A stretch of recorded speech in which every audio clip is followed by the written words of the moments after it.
que estem una miqueta ja més avisats a utilitzar-les, no? I d'aquesta manera poder arribar a moltíssima més gent. Doncs molt agraïts al Javier i a la Laura, de veterinaris de MSD, per la seva col·laboració. Per la meva banda, res més. Us deixo també amb l'Aida, que la tinc aquí a la vora, que ja la veieu. L'Aida Cortés és professora de l'escola, que us acompanyarà durant tota la sessió per qualsevol cosa que poguéssiu necessitar. Doncs molt bona jornada i molt bon dia a tothom.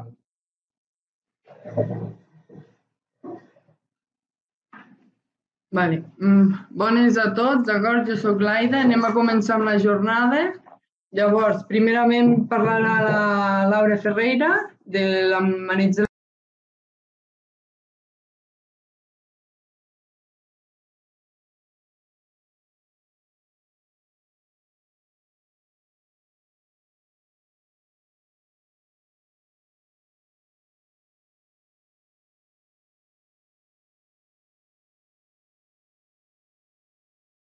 Hem tingut un tall.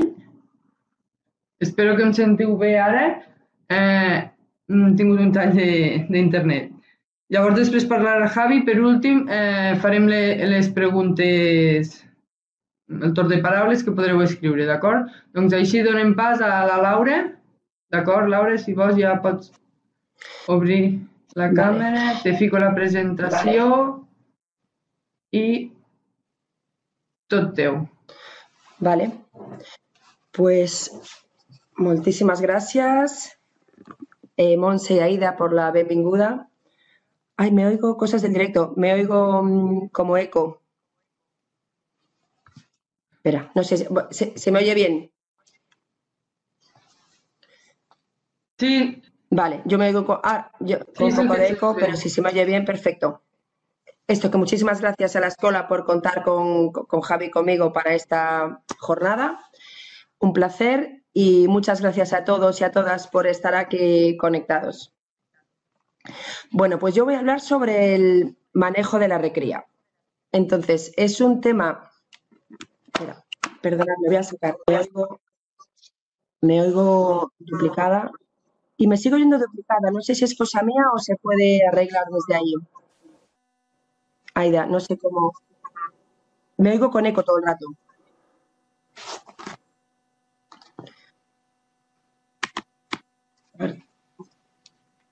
Bueno, no sé si me oigo con eco, pero bueno, intentaré hacerlo así. Y el tema es que eso, cuando nos comentaron lo de la recría, pues yo puse un título muy general, que es el manejo de la recría. Y realmente... cuando hacía la presentación me di cuenta de que hay muchísima información que se puede dar, ¿no? Y bueno, me he centrado mucho en lo que es el manejo y bueno, y a ver qué os parece, espero estar a la altura de las expectativas. Vale, voy a mover la presentación ahora. Bueno, vamos a empezar con la importancia de la recría. Entonces, ya veis que la producción de leche de rebaño, ¿de qué depende? Como bien decía Monse, el valor genético es altísimo hoy en día y de un 20-30% depende, por tanto, del valor genético. Pero un porcentaje muy superior que depende de todo esto. De la nutrición, del confort, del bienestar, que está tan de moda, que no debería de ser una moda, sino una manera de trabajo, del manejo y, por ejemplo, la fase láctea tiene muchísimo peso, ¿vale? En la producción de leche futura. Lo veremos ahora. La recría supone un 20% del coste de litro de leche. En principio son los animales más sanos y tenemos lo que José Luis Juaristi denominaba la ventana de la oportunidad entre las 8 y las 10 semanas primeras de vida. Todo lo que hagamos en estas 2 semanas, 2 y media primeras, va a repercutir y va a depender de lo que luego produzca este animal. También tienen un potencial genético más elevado de la explotación, las novillas. En principio, las hijas de novillas producen más leche e incluso podría ser un segundo posible ingreso de la explotación, ¿vale? La venta de novillas para vida, con lo cual la recría en general, las novillas, tienen un valor muy, muy importante en la granja.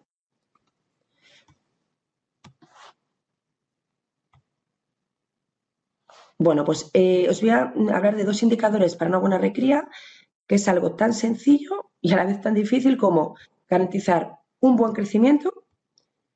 Como veis, el crecimiento antes del destete, os hablamos de esos 2 primeros meses, tiene un efecto significativo sobre la producción de leche superior a la selección genética. Vuelvo a salir otra vez la palabra genética y comparado con lo que implica todo el manejo, por una selección genética que tengamos buenísima, si ese manejo no lo acompaña, ese animal no va a desarrollar el potencial. Con lo cual, el manejo es importantísimo. Y el crecimiento antes del destete tiene un efecto, pues eso, significativo en la producción de leche futura. Y también podemos ver aquí cómo el crecimiento, un buen crecimiento en las primeras etapas, reduce la mortalidad en fases tempranas, incrementa la producción de leche en la primera y segunda lactación, incrementa la fertilidad en novillas y en vacas en primera lactación y también se consigue un adelanto en la edad de la primera inseminación, con lo cual aquí al final ahorramos dinero. O sea, si conseguimos un buen manejo y conseguimos adelantar esta primera inseminación, estamos al final ahorrando dinero. Otro indicador importante de una buena recría, vimos que es el crecimiento, que hablaremos de ello durante toda la presentación, y la buena salud. Al final, ¿qué necesitamos? ¿Qué queremos? Digo, que no enfermen y que tampoco, por supuesto, que no se mueran, ¿no? Entonces, escasa morbilidad y escasa mortalidad. Este sería el cronograma, visto aquí por meses, de lo que la etapa en la que nos vamos a centrar. Y yo repito, haré más hincapié en unas etapas que en otra, por el peso que tiene unas sobre otras, ¿vale? Entonces, después del nacimiento, tenemos aquí los objetivos, como pueden ser doblar el peso del nacimiento al destete, que viene siendo entre los 2 y 3 meses. También tenemos que tener estos objetivos de menos de un 5% de mortinatos, es decir, en las primeras 24 horas, objetivos de menos de un 3% de bajas y un menos de un 25% de enfermos a esta edad. Nos vamos ya a la etapa de crecimiento, pues destete, crecimiento, preinseminación, donde lo ideal sería tener un 2%, que no llegáramos al 2% de bajas ni a un 25% de morbilidad. Ya empezamos a hablar también de una condición corporal adecuada, entre un 3 y 3,25.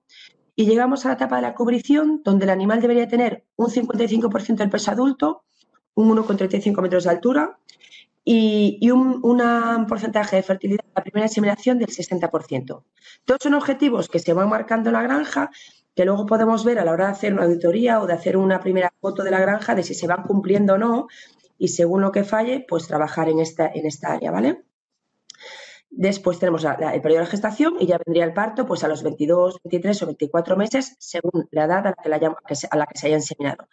La condición corporal debería de ser de un 3,5 y la novilla tendría que tener un 85% ya del peso vivo adulto, ¿vale? Y una altura de 1,45. También sería ideal tener una tasa de sacrificio no deseado desde el nacimiento hasta el parto de menos de un 10. Entonces, bueno, esto que son datos con los que podemos trabajar para después decidir en una granja donde encontrar problemas si es que lo hubiera. Bueno, y después de esta introducción, de ver la etapa a la que os voy a explicar en cuanto al manejo, este es el índice que veremos. Vaca seca y preparto, por un lado. Calostro y fase lactante, que tiene muchísimo peso y muchísima importancia. Destete y crecimiento, y ya la puesta en reproducción. ¿Qué podemos decir con respecto a la vaca seca? Vale, la vaca seca, cuando la vaca viene de un periodo de lactancia, 2 meses antes de parir, hay que secarla porque es necesario para la salud de la ubre y para cubrir las necesidades energéticas del feto. Y estos 2 últimos meses es lo que se llama periodo seco o vaca seca. Entonces, son los 2 últimos meses de la gestación, que ya no se le está ordeñando, ya no está dando leche. Es muy importante también el manejo de este secado, que no hablaremos aquí, y lo que tenemos que tener en cuenta es que este animal tiene que estar lo mejor posible en todos los aspectos. Tenemos que revisar bien la ración que le toca por esta etapa, con las necesidades cubiertas. Es importante también cuidar la condición corporal, la locomoción, que no esté coja. Importante también que tenga los centímetros de bebedero y comedero adecuados en cantidad y en tamaño y la densidad de estos corrales, ¿no? Luego, de manera más individual, es importante que esta vaca seca para en un sitio limpio. A poder ser paridera individual, de hecho. Las vacas son animales de rebaño, les gusta estar con el rebaño, pero sí que es interesante si podemos tener un corral independiente dentro de ese mismo rebaño, de ese mismo lote, que es lo que sería la paridera individual. Que estuviera la cama seca, limpia, antes de cada parto, para que el ternero nazca en un sitio limpio. Muchos de los patógenos por los que luego puede enfermar una ternerita son ubicuos, están en el ambiente, y lo que tenemos que intentar es que cuando esta ternerita nazca esté en un sitio limpio y no en un sitio sucio donde ya se puede contaminar con lo que haya en el ambiente. Que la vaca seca también esté limpia, bueno, que esté lo mejor posible, ¿no? Al final, porque es importante que el parto vaya bien y que la ternera nazca en un sitio pues limpio y adecuado. Lo del tiempo con la madre también es algo que no le vamos a dedicar mucho tiempo, pero bueno, sanitariamente es interesante separar al ternero pronto de la madre, desde el punto de vista de bienestar animal no tanto, pero bueno, tampoco es un tema al que nos vamos a parar mucho nosotros. Está el tema de las vacunas, de vacunar a la madre para incrementar la inmunidad específica frente a ciertos patógenos y luego dárselo al ternero a través del calostro, como la calidad del calostro de la que también hablaremos, que es importantísimo para el ternero, y al igual que el ordeño. Esto, como lo vamos a ver en la siguiente fase, pues simplemente vamos a recordar unas recomendaciones de este periodo de la vaca seca, en el que la condición corporal tiene que ser la adecuada, pues viene siendo un 3,5, y todo esto dependerá de la nutrición, del estado sanitario, del confort. La paridera, como se explicaba, individual a ser posible, pero siempre con el grupo, son animales de rebaño, no quieren estar solas, entonces que puedan ver a sus compañeras, pero que tengan una cama en la que puedan estar para ir tranquilas. Mucha higiene, esto también hay que hacer mucho hincapié cuando se habla de manejo en general, de mucha higiene, pues esto, lo que os decía, la mayoría de los patógenos sobreviven en el ambiente. Muy importante evitar estrés por calor. También hay estudios científicos donde se demuestra que el estrés que sufre una vaca seca por calor influye mucho también en este ternero, en el peso y en patologías que pueda tener después. Lo que hablamos, la separación con la madre, pues sanitariamente es interesante hacerlo antes, desde el punto de vista de bienestar animal no tanto. Entonces es un poco ver cómo puede funcionar cada granja y el protocolo de cada granja. Y también, destacar de la inmunidad, porque lo de la vacunación, porque incrementa la inmunidad específica. Y muy importante, ordeñar a la vaca lo antes posible, que lo vamos a ver ahora en la siguiente fase. Pero como veis aquí, cuando un animal lo ordeñas, una vaca recién parida, la ordeñas a las 2 horas, tienes esta concentración de inmunoglobulinas G en el calostro. A las 6 horas ya ha disminuido un 17%. A las 6, a las 10 horas ha disminuido un 27% y a las 14 horas un 33%.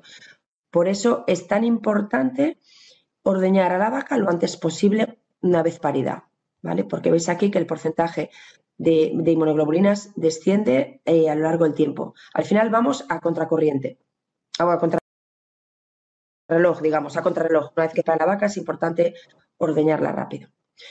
Bueno, entonces ya dejamos la vaca seca y el preparto, la vaca parida en un sitio limpito, a la ternera, y vamos a ver qué hacemos con esta ternera.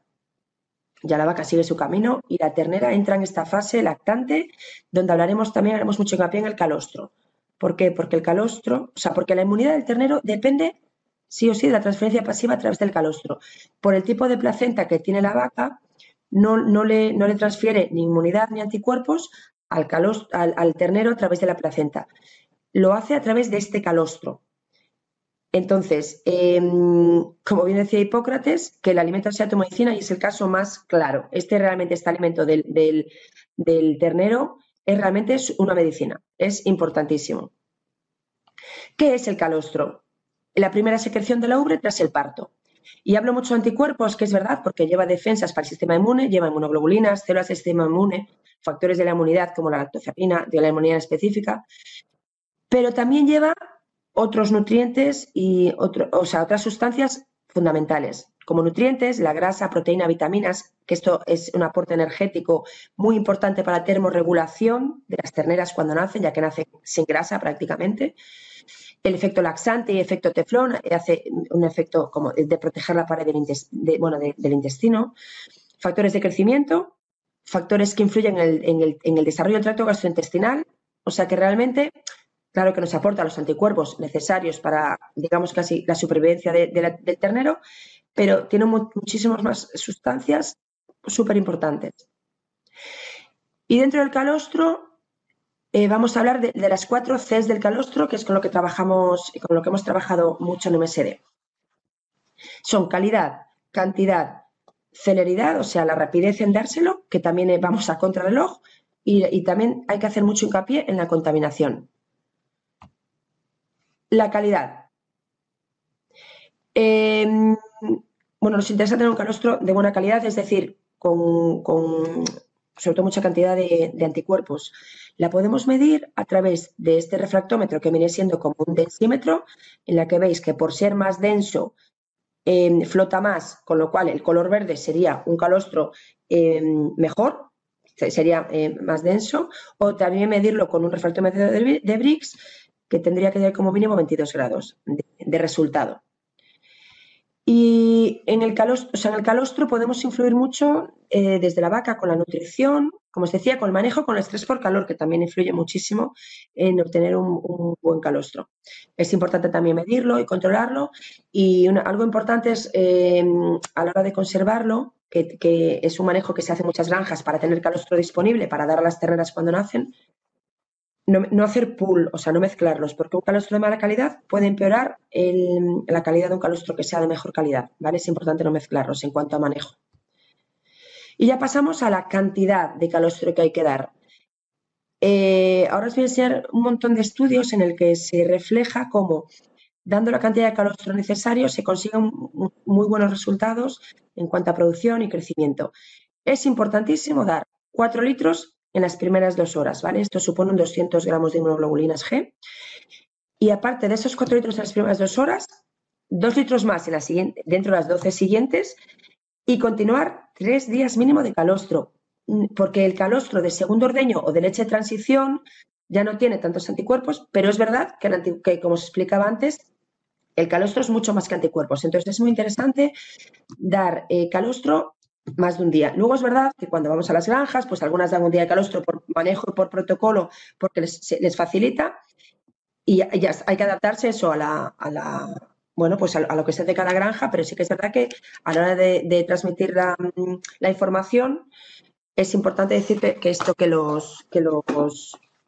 la cantidad de calostro después del primer día también es interesante.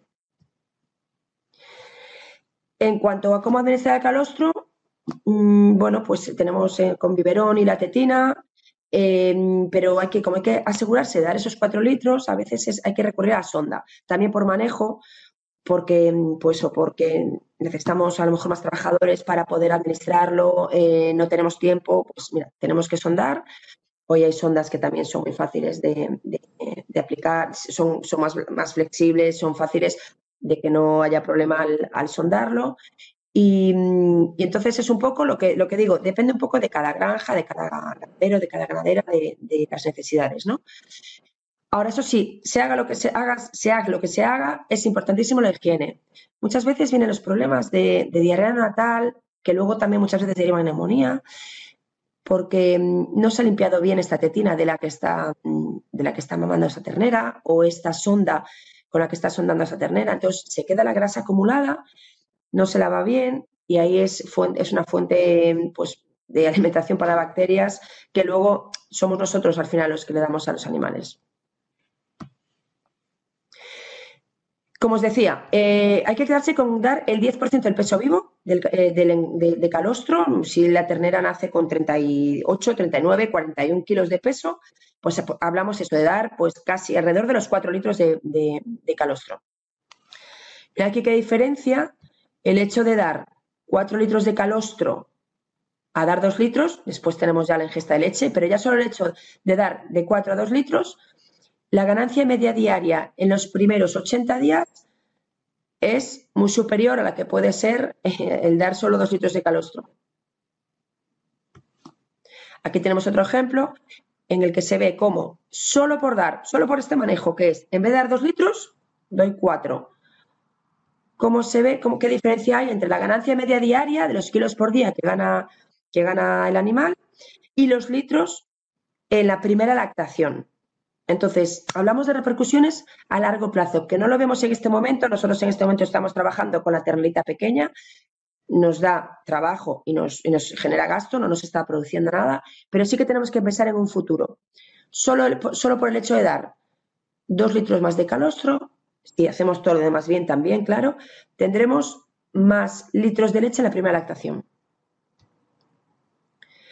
Más ejemplos, el hecho de dar 2 litros o 4, mirad cómo varían estos datos, ¿no? Se disminuye mucho el coste de veterinario por novilla porque hay menos patología.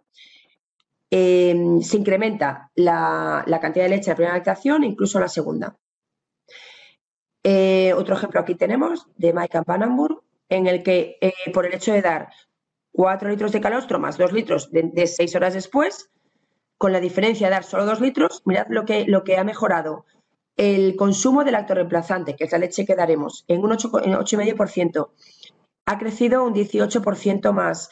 En el post-destete, que también es importantísimo, lo veremos, ingirió más materia seca. Hablamos ya del pienso y de lo que tiene que ingerir después de la leche.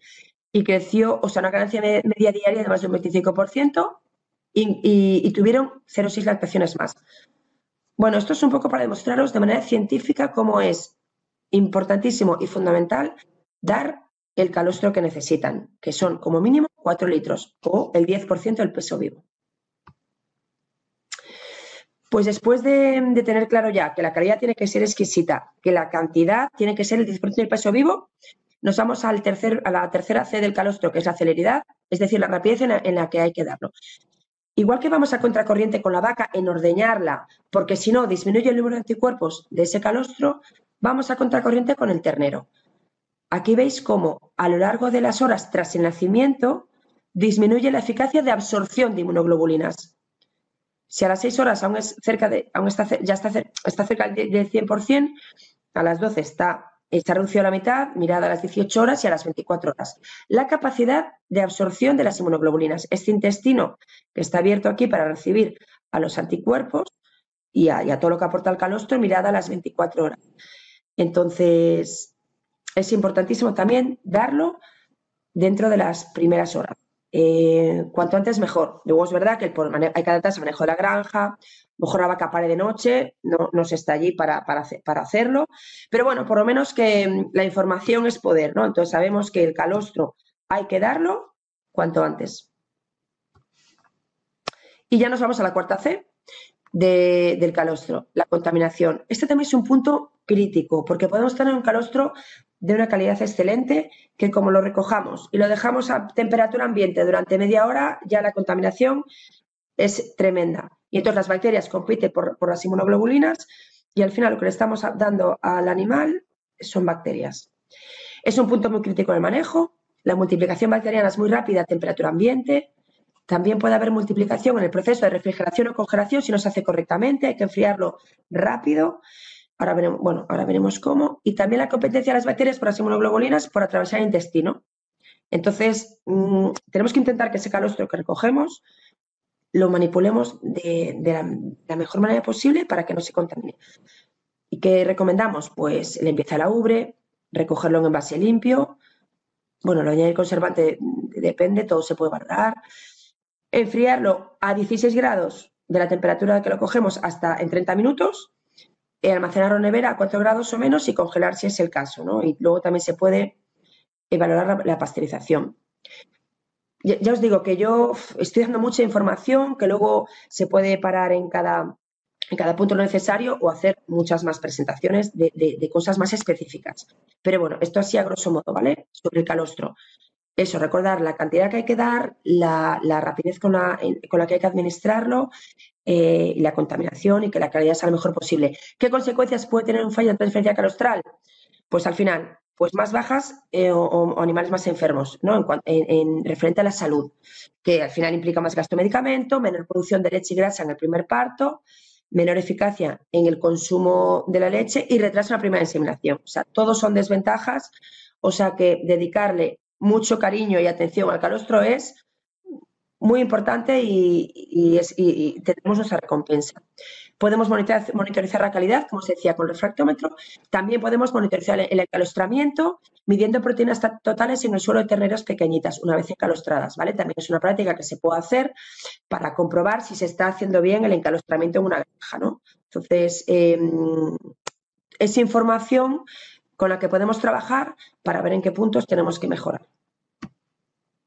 O igual no hay que mejorar nada, que sería lo ideal.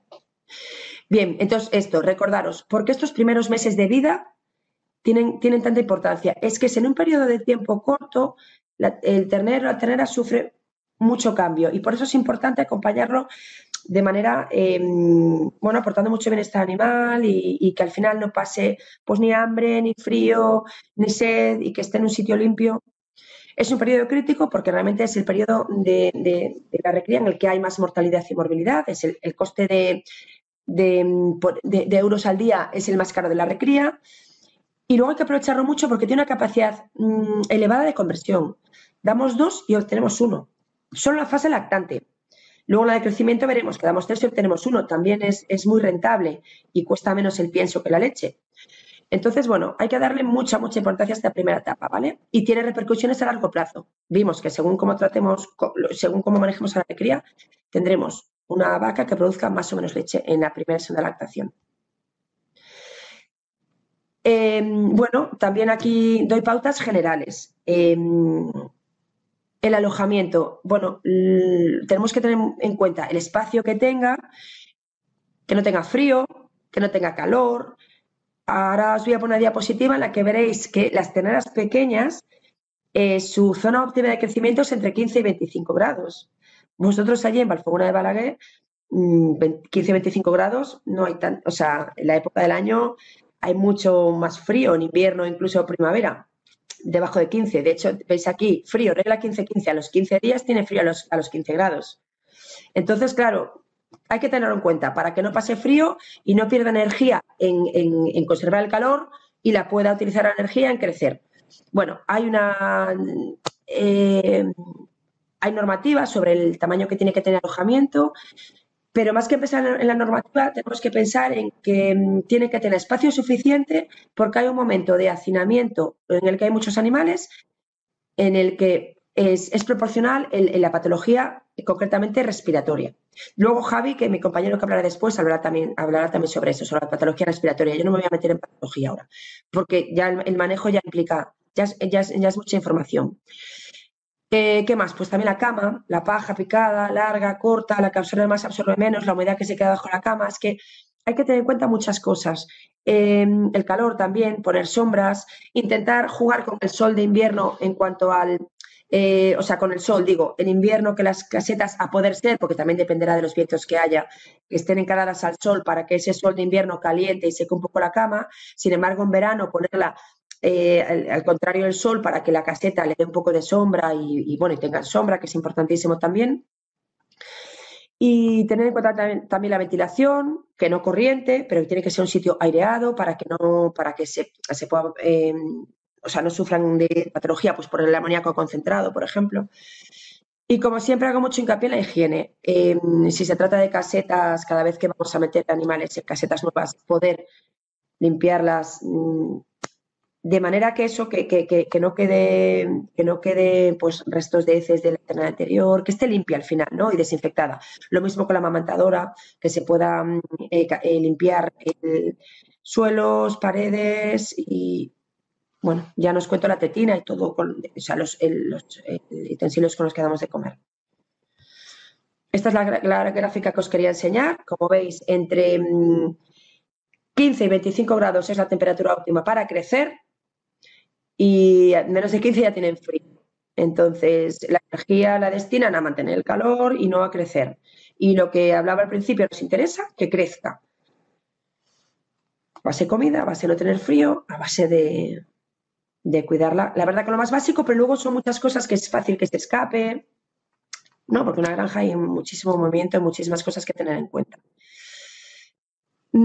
Fase lactante. Con respecto al frío también, mirad esta información. Bueno, estos son los requerimientos de nutrientes de un ternero con 50 kilos. Aquí tenemos, pues para ganar 200 gramos diario o 1 kilo, como lógicamente necesita más energía, más alimento. Y aquí, como veis, lo relacionamos con la temperatura. A 20 grados, un ternero de 40 kilos necesita 1,59 milicalorías al día, pero a menos 10 ya necesita 2,96, o sea, casi el doble, ¿vale? Entonces, muchas veces se da la misma cantidad de leche, por ejemplo, en verano que en invierno, y bueno, pues hay que tenerlo en cuenta. Con frío necesitan más alimento o más leche, ¿no? Bueno, dentro o sea, una vez que ya se ha calostado y estamos ya en el programa de alimentarlo con leche, que bien puede ser o lacto reemplazante, una leche que preparemos nosotros, o la leche de tanque, también el tema de administración con cubo y tetina, todo esto nos podemos parar un montón, que no va a ser ahora el caso, pero que lo tengáis en cuenta. Pues sí que es importante destacar, bueno, que hasta ahora es verdad que había una tendencia, bueno, más bien ahora la tendencia es de dar una alimentación con un programa más bien intermedio o acelerado, es decir, dar más litros de leche, porque si nos vamos a reproducir el comportamiento natural de los animales, ellos maman pues entre 8 o 10 veces al día, distribuidos durante el día, y hasta 10-12 litros. Claro, dar 4 litros al día, al final el animal, es verdad que lo queremos complementar con pienso, lo ideal sería que comiera pienso rápido, pero son animales lactantes. Mientras son tan pequeños, son monogástricos, y la alimentación es a base de leche estos 2 primeros meses. Así que, como veis, todo lo que nos podamos acercar o ajustar a la manera natural de alimentarse un ternero, pues nos vamos a un programa de alimentación lácteo pues más bien acelerado, ¿no? De 8 litros o más. Es verdad que esto, las amamantadoras, pues ahora ayuda mucho, donde están los animales pues alimentándose con una tetina o una amamantadora, y puedes estipular un programa específico para que cada animal pues llegue a tomar sus litros de leche al día, y esto es lo que más se parece, la verdad, a la manera natural. Con respecto a esto de la alimentación, os quería contar que la preparación de la leche. Espera, que se me han adelantado diapositivas. Es súper importante. Veis aquí, preparación lactorreemplazante. Las terneras necesitan mucha rutina, bueno, en cuanto a horarios. De hecho, también es ideal o sea, se nota mucho cuando lo hace siempre un mismo trabajador o trabajadora y se va de vacaciones y esa semana hay problemas de diarrea.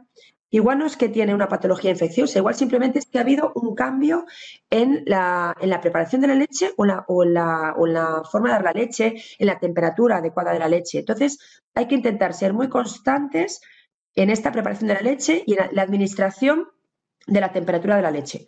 Bueno, pues aquí te puedes pararte también a ver las recomendaciones del fabricante en cada saco de leche en polvo, pero es muy importante prepararla de la forma adecuada y que tenga una consistencia en el porcentaje de sólidos totales que le damos al final a los animales diariamente, y en la temperatura. Esto es súper importante.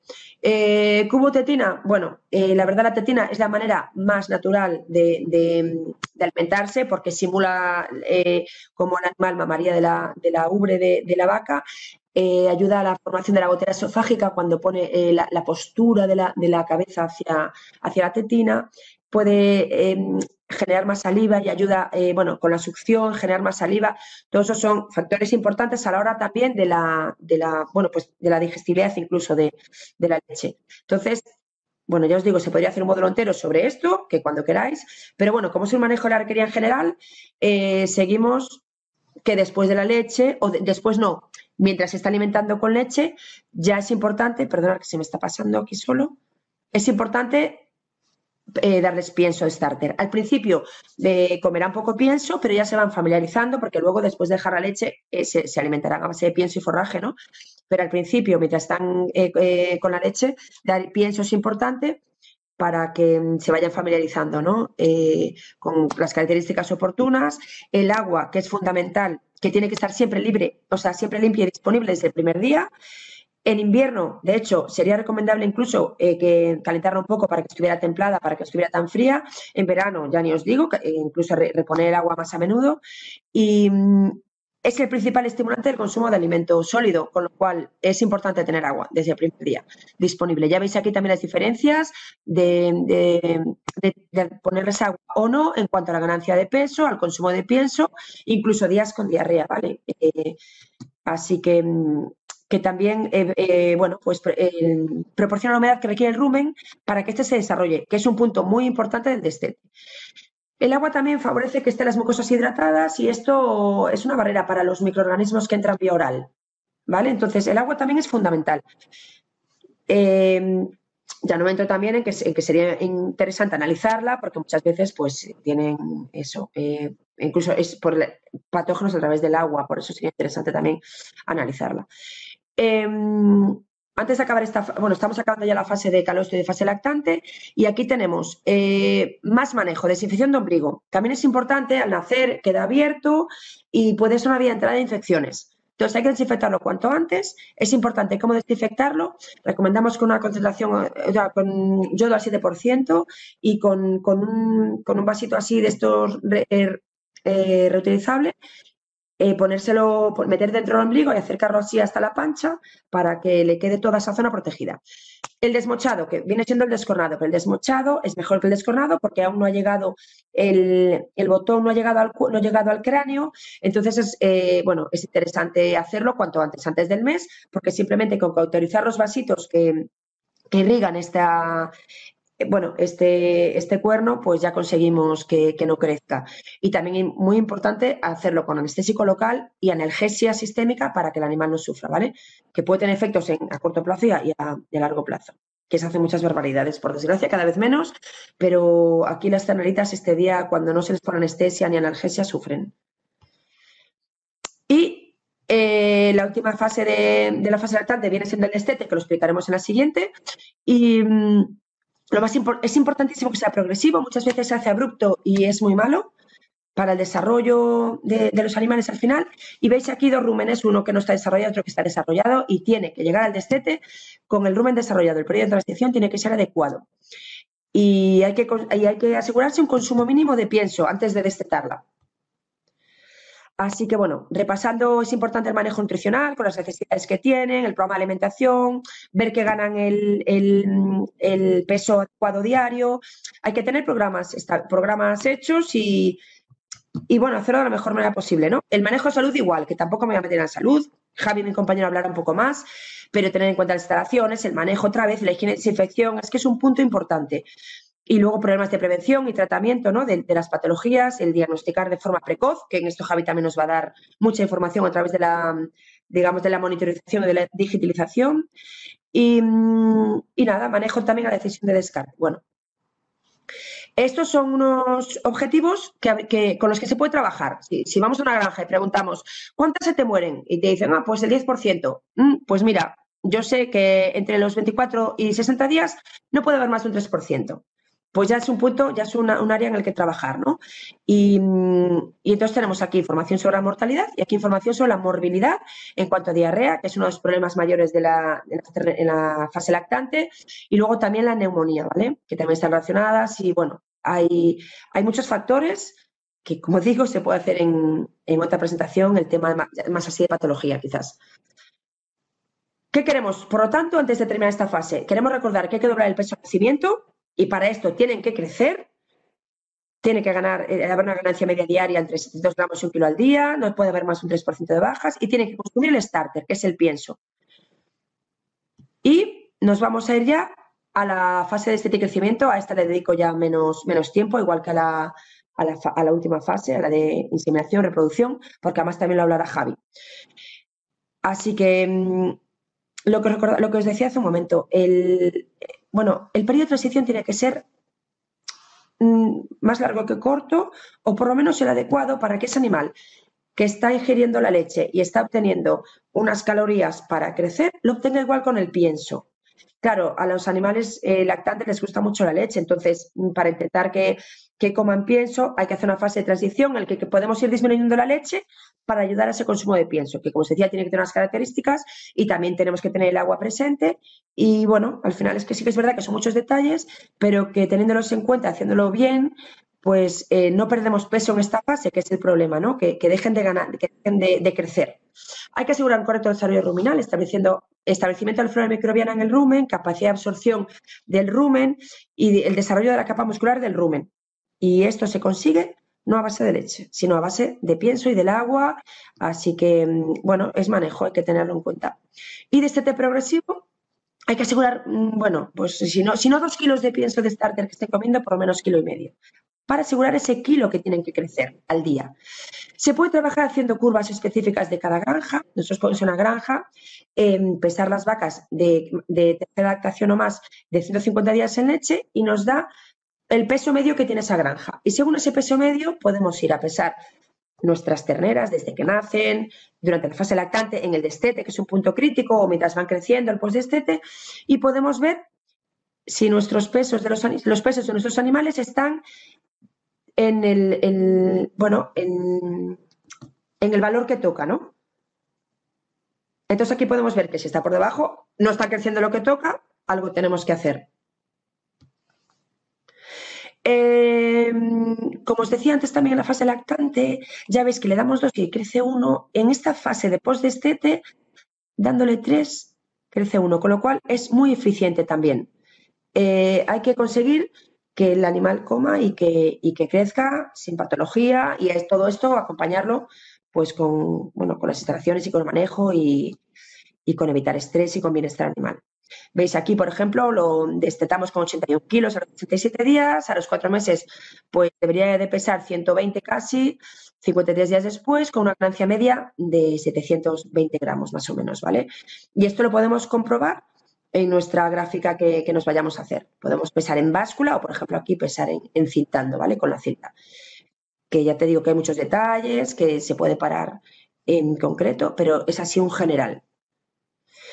Esto vuelvo a insistir otra vez, que el periodo de transición desde que son prerrumiantes y son lactantes hasta que son rumiantes y solo comen sólido y pienso y forraje, este periodo de transición tiene que ser el adecuado.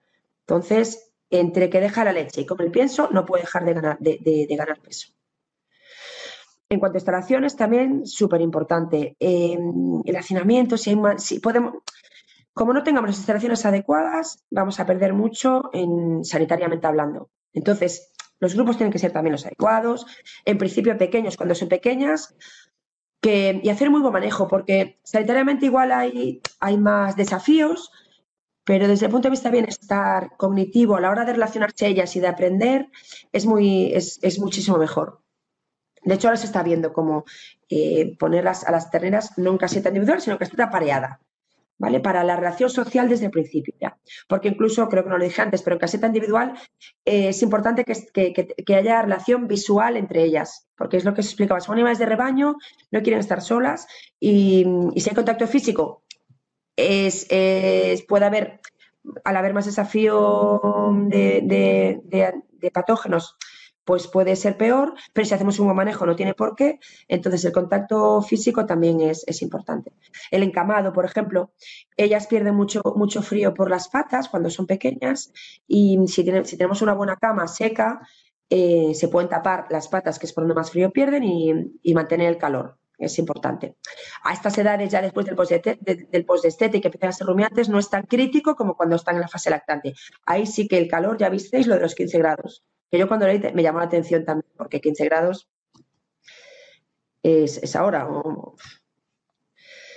Vale, y también darle mucha importancia aquí a la calidad al consumo y calidad del agua. Lo que os decía, analizar el agua para comprobar que está pues, libre de patógenos y que no producimos algún problema por un agua de mala calidad, y cómo el consumo de agua va directamente relacionado con el consumo de starter. Y bueno, pues es uno de los objetivos durante este periodo, que hablamos de un periodo que vale pues desde que se desteta hasta la preinseminación, son varios meses, son estos 6 meses más o menos, o más, si nos vamos hasta la preinseminación. Entonces, lo puedes hacer por grupos del postdestete, de crecimiento, pero es verdad que cuanta menos variabilidad de movimiento, les gusta mucho estar en sus sitios sin los cambios no les va demasiado. Colocarlas en un sitio donde puedan estar varios meses es mejor, ¿no? Entonces, por eso, reducir las variaciones en los grupos y hacer grupos con poca variedad de peso, que parece fácil decirlo y decirlo desde aquí, pero luego está en la granja. Es un desafío importante conseguir animales del peso muy parecido, en un mismo grupo, estable, no tener que moverlo. No es fácil, yo ya lo entiendo, pero bueno, la información científica es lo que nos dice, ¿no? Así que hacer grupos con poca variación de peso y edad, raciones más adaptadas a las necesidades específicas, evitar competencia, evitar estrés, ¿vale? Vemos aquí cómo se relaciona el consumo de pienso, el consumo de agua, que ya lo hablamos antes, que es muy importante. ¿Y qué hay que revisar en esta etapa? Pues que las enfermedades, lo repito, lo hará Javi, el tema del SRP. Voy a ir acabando porque me estoy viendo que me estoy alargando, después viene Javi, si no, yo no sé ya si vais a pillar algo, pero bueno, espero que os parezca interesante y que os aporte sobre todo.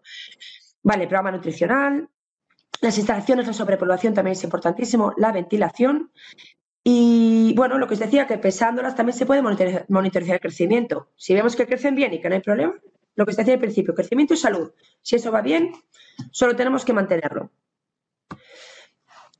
Y por último, en esta fase también es muy importante el desarrollo y el crecimiento de la glándula mamaria.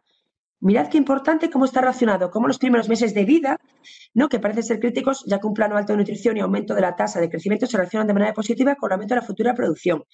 Pero es que veremos también que está relacionado con el desarrollo de la glándula mamaria.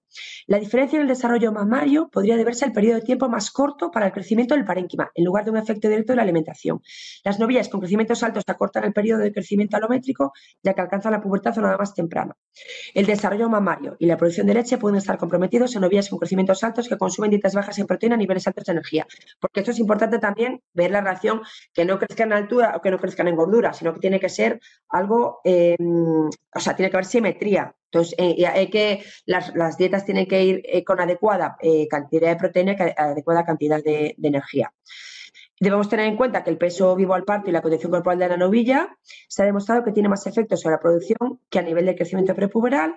Y luego estudiar la rentabilidad de esta pequeña disminución en la producción de leche encontrada en algunos de los estudios como el ahorro que supone acortar los días al primer parto, ¿vale? Entonces, bueno, son cosas en las que son información y aspectos en los que se puede profundizar, pero hay que tener en cuenta que hasta el desarrollo de la glándula mamaria, el desarrollo mamario está relacionado con todo esto que hagamos al principio.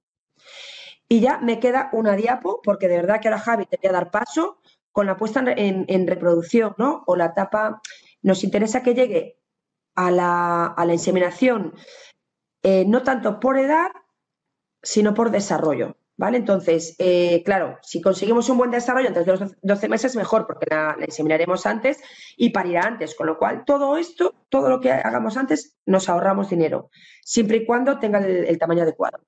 Pues un 50-60% del pecho vivo adulto tiene que tener cuando lo vayamos a inseminar, más o menos 380 kilos de peso, y la altura de la que hablábamos antes, de 135 centímetros. Así que yo lo voy a dejar aquí para darle paso a Javi, que será muy interesante la monitorización y el uso de tecnología, pues tanto para diagnosticar como para poder planificar y todo esto que os acabo de contar. Y muchísimas gracias por estar ahí. Se me hace un poco raro no ver a nadie. Bueno, veo nombres, sé que estáis, espero que os haya aportado, que os haya servido. Cualquier duda que esté aquí.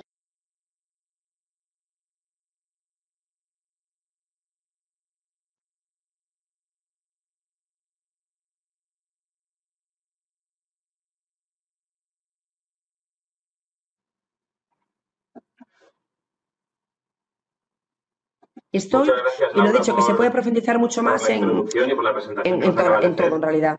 Así que muchísimas gracias, Javi. Te doy paso a ti con tu presentación, ¿vale? Bueno, creo que la tiene que cambiar Aida. Pero sí, muy bien. Ahora esperamos a que carguen mi charla.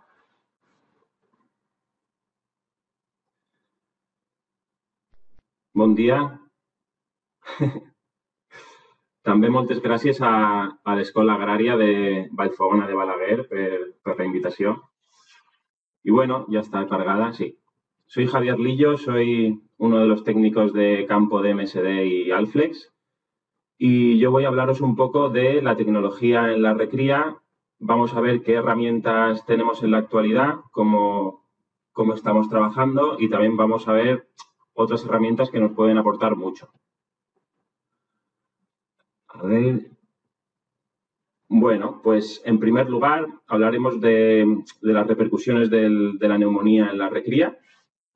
Vamos a ver los efectos que tiene, tanto a corto plazo como a largo plazo. Y más adelante vamos a hablar de cómo diagnosticamos en la actualidad, ¿vale? Vamos a ver también qué nos puede aportar la ecografía pulmonar y qué nos puede aportar la monitorización de los animales, sobre todo a nivel de recría, que es lo que está más centrado esta charla, pero también veremos cosas que nos pueden ayudar también para tener datos para las vacas en producción, ¿vale? Esto es un poco de lo que vamos a hablar en mi parte. En primer lugar, hablaremos de las repercusiones que tiene el síndrome respiratorio en la recría y vamos a ver un poco por qué hay que controlar esta enfermedad, ¿vale? Yo creo que todos ya sabemos que la neumonía es una enfermedad con un gran impacto en la productividad y, bueno, podemos tener efectos a corto plazo, como un aumento de la mortalidad o peores ganancias media diarias, pero también vamos a tener, y cada vez hay más estudios que lo demuestran de forma consistente, que vamos a tener también efectos a largo plazo, ¿vale? Se ha visto ya que una novilla que de pequeña tiene una neumonía, pues va a producir menos leche en la primera lactación, ¿vale? Por lo tanto, creo que es evidente que las neumonías nos dan unas pérdidas muy marcables en temas de a corto plazo y a largo plazo, como ahora comentaré brevemente. Por lo que respecta a corto plazo, aquí os pongo un estudio de Estados Unidos del 2014 y, bueno, en esta tabla aquí se ve muy pequeñito, pero que sepáis que en la fase lactante que nos comentaba Laura, la principal patología que tenemos son las diarreas. Yo creo que todos lo tenemos claro esto, que las primeras semanas de vida, los primeros 2 meses quizás las diarreas son las patologías más presentes en la granja. Pero, bueno, las neumonías ya aquí no se ve, pero en la fase lactante las neumonías están en segundo lugar, ¿vale? Sin embargo, ya cuando las novillas son destetadas, pues la neumonía es la causa de mortalidad más importante, ¿vale? Por lo tanto, el primer efecto que vemos a nivel de corto plazo es un aumento en la mortalidad. Aquí podemos ver 2 granjas de la zona de Lleida y veis, por ejemplo, que en la granja 1 las diarreas están por encima de las neumonías, pero sin embargo en la granja 2 el color verde serían las neumonías, ¿vale? En este caso la mitad de las bajas que tenemos en la granja son por neumonía, ¿vale? Por esto también desde MSD un poco incentivamos a que los ganaderos y los veterinarios tengan datos y saber dónde estamos en cada sitio, porque luego pues nos va a ser más fácil tomar decisiones si tenemos estos datos y los interpretamos correctamente. Vale, pues una vez hemos visto el primer efecto a corto plazo, que es un aumento de la mortalidad, tenemos otro efecto también a corto plazo, que es peor ganancia media diaria, ¿vale? Aquí también vamos a ver unos estudios. En este caso vemos un estudio realizado por Kramer y Olivet en el 2019 y se vio que animales con una lesión pequeña de solo 1 centímetro detectada con ecografía pulmonar, pues como veis ya crecían 143 gramos al día menos, solo por tener una lesión de 1 centímetro vista con ecografía pulmonar. En este estudio, hecho por nuestra compañera Carolina Tejero y con Alex Bach, en el 2016, en el Rancho Las Nieves, pues en este caso se tenía un poco más en cuenta el tamaño de la lesión en el pulmón y podemos ver que terneras con lesiones pequeñas crecían alrededor de 91 gramos al día menos y terneras con lesiones un poco más grandes crecían alrededor de 216 gramos al día menos, ¿vale? Que yo creo que es una barbaridad el efecto que tiene la neumonía en la ganancia media diaria. Otro efecto que tienen las neumonías en las novillas, pues es que vamos a tener una mayor edad al primer parto, ¿vale? Aquí vemos, por ejemplo, el mismo estudio que os acabo de comentar de Carolina Tejero y Alex Bach. Estos animales se seguían evaluando y, bueno, se seguía viendo que crecían menos. Por lo tanto, si crecen menos, van a llegar a la primera inseminación más tarde, ¿vale? Otro estudio, en el de Stanton en el 2012, pues se vio que animales que sufrían una neumonía tras el destete, pues tienen más riesgo de tener mayor edad al primer parto, ¿vale? Yo creo que todo esto ya lo sabemos. Por lo tanto, otro efecto, ya más un poco a largo plazo, es que tenemos una mayor edad al primer parto. Otro efecto a largo plazo y que se ha demostrado es que vemos que terneras, que en este estudio de Dan, en el 2018, se vio que terneras que han tenido una neumonía de pequeñas llegaron a producir 525 kilos menos de leche en la primera lactación, ¿vale? Yo creo que cada vez tenemos más estudios que nos demuestran por qué tenemos que trabajar en recría y los efectos que tiene tanto a corto plazo como a largo plazo. En este caso vemos que son terneras que al tener problemas de pequeñas van a producir menos leche. Y ya el último efecto, para acabar un poco con las repercusiones de las neumonías y por qué es tan importante trabajar en ellas, pues vemos otro estudio de Alex Bach. En este caso, pues se clasificaron los animales según el número de casos respiratorios y vemos cómo animales con más casos de neumonía tienen más porcentaje de bajas y riesgo de ser sacrificados en la primera lactación, ¿vale? También podemos ver en este mismo estudio que los animales con más casos respiratorios tendrán una vida productiva más corta. Por lo tanto, yo creo que se trata de una enfermedad que tenemos que mejorar mucho aún y nos está ocasionando muchas pérdidas, tanto a corto plazo, con aumento de la mortalidad y peor ganancia media diaria, como a largo plazo también, como hemos visto, con mayor edad al primer parto, peor producción de leche en la primera lactación, mayor desecho involuntario, peor vida productiva, ¿vale? Por lo tanto, es un campo en el que tenemos que mejorar aún y uno de las herramientas que tenemos que mejorar en las granjas es en cómo diagnosticamos la enfermedad, ¿vale? ¿Qué hacemos para detectar una novilla que tiene neumonía? En primer lugar, vamos a ver los métodos que estamos usando, con los que trabajan ahora mismo los veterinarios en las granjas y luego ya más adelante pues veremos las ventajas que nos puede ofrecer la ecografía pulmonar y la monitorización de los animales sobre todo para hacer un diagnóstico precoz de la enfermedad. Bueno, pues la verdad es que en la mayoría de las granjas una de las principales formas de diagnóstico es basarnos un poco en cómo se comporta la ternera, ¿vale? Pero si os fijáis en este estudio hecho por Kramer y Oliveter en 2019, si solo nos fijamos en el comportamiento, se nos van a escapar muchos animales. Sobre todo si estamos en lotes así un poco grandes, como el de la foto, pues hay animales que están aparentemente sanos y luego si les pones el ecógrafo, pues no lo están, ¿vale? Si os fijáis en la parte de la gráfica, en la parte más de la izquierda, pone, no sé si se ve muy bien, pero pone neumonía clínica, ¿vale? Pues en caso de animales con neumonía clínica, solo tenemos un 23% de animales que muestren depresión, ¿vale? Tenemos un 77% de animales que si solo nos fijamos en el comportamiento se nos van a escapar, ¿vale? Por lo tanto, recordar que si solo nos fijamos en el comportamiento de los animales, vamos a tener muchos animales que están enfermos y no los vamos a ver. Bueno, a la hora de diagnosticar también contamos con sistemas de puntuación.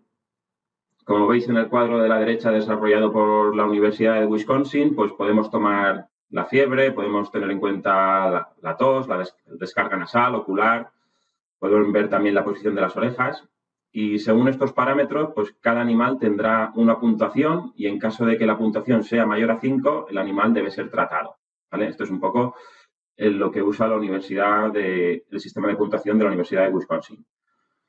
Pero la verdad es que, aunque es mejor y más preciso que solo fijarnos en el comportamiento, pues seguimos teniendo una sensibilidad y una especificidad un poco baja.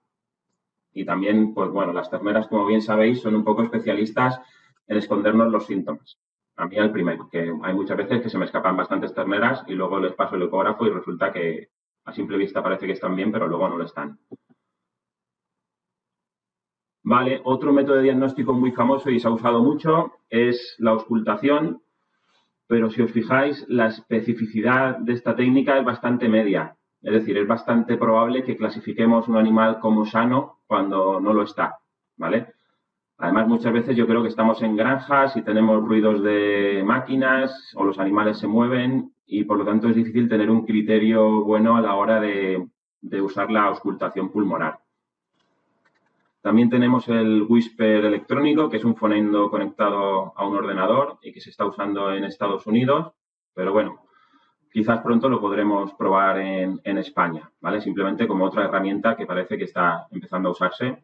Es un fonendo electrónico conectado a un ordenador.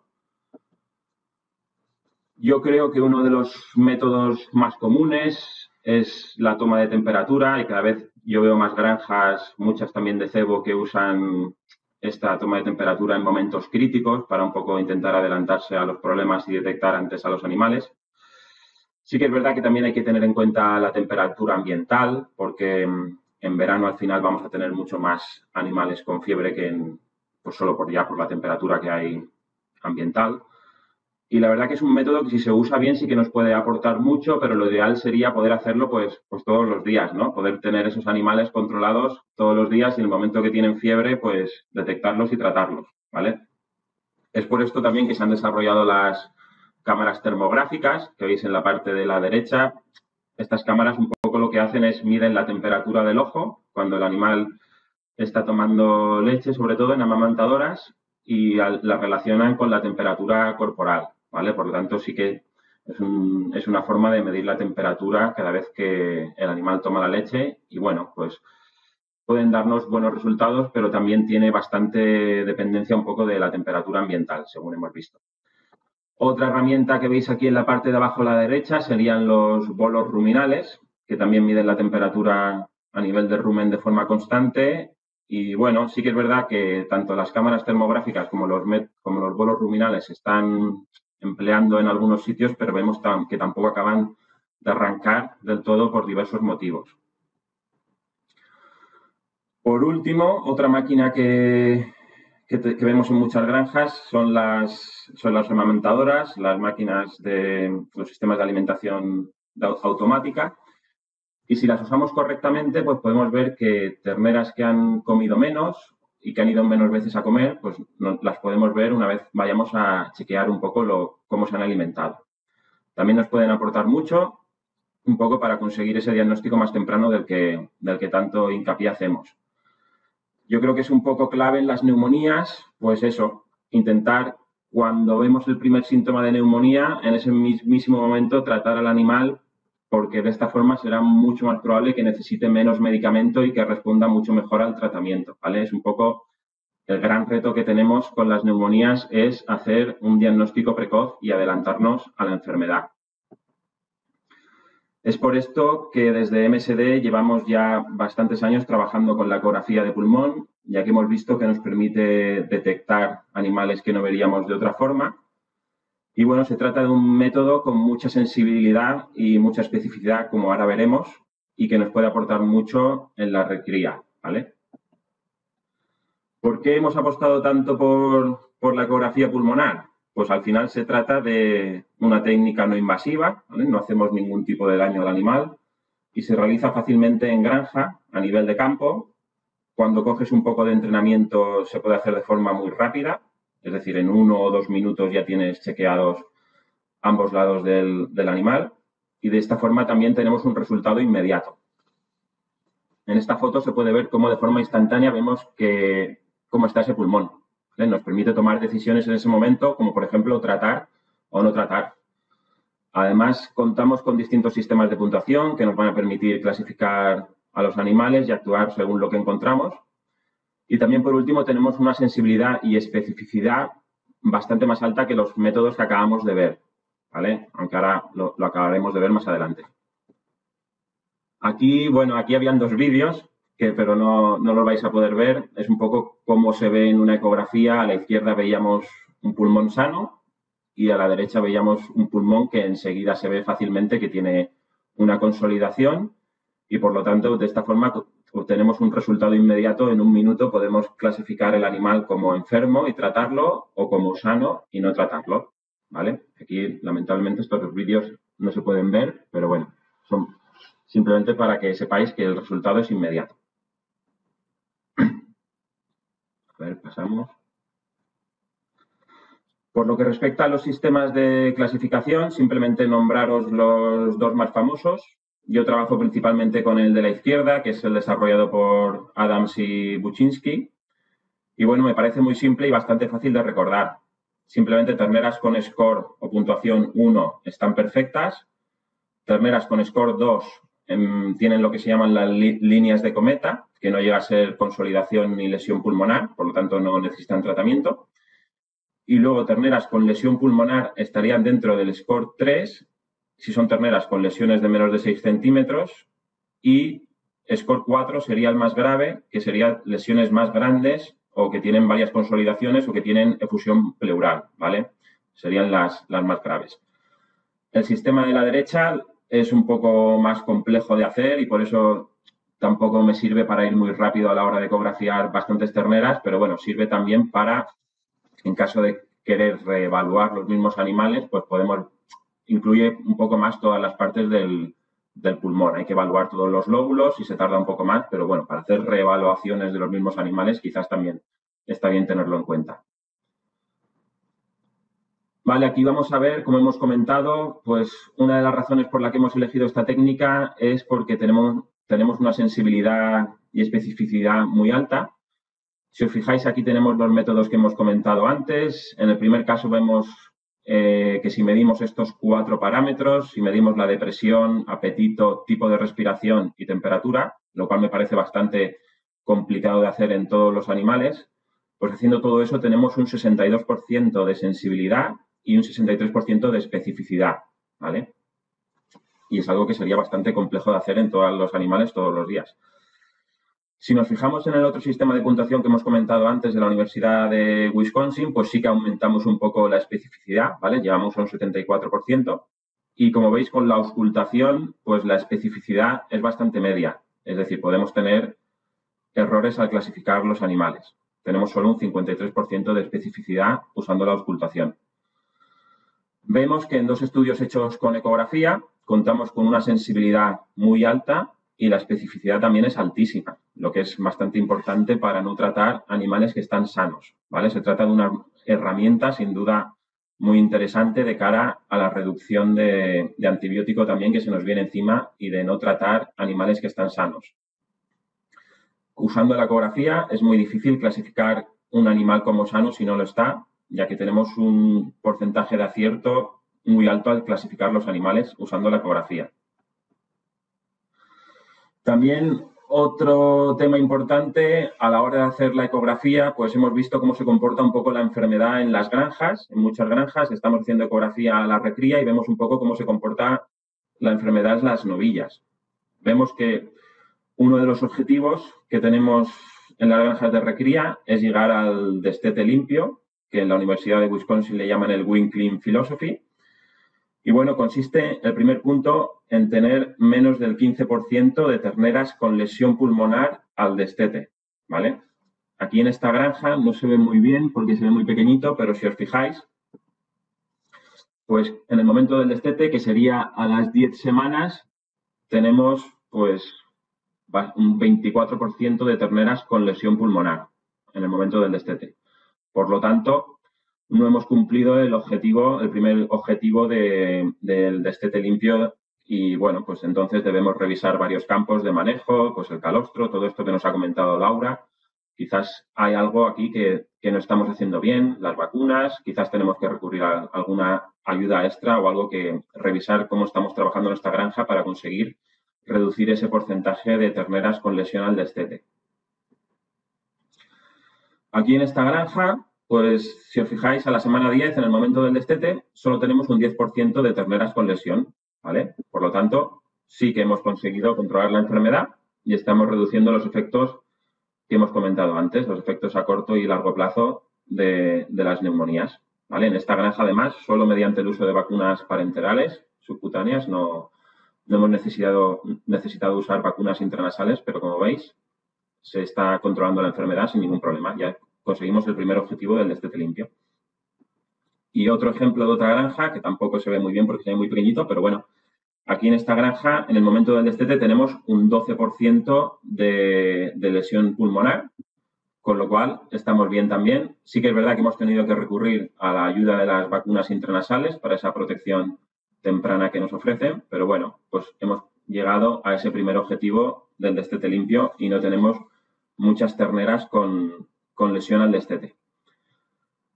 A mí la verdad es que el tema de la ecografía me ha servido muchísimo para ver cómo se comporta la enfermedad en distintas granjas, tanto en recría como en cebaderos, y yo creo que es una herramienta que está muy bien y que a mí me ha servido muchísimo personalmente.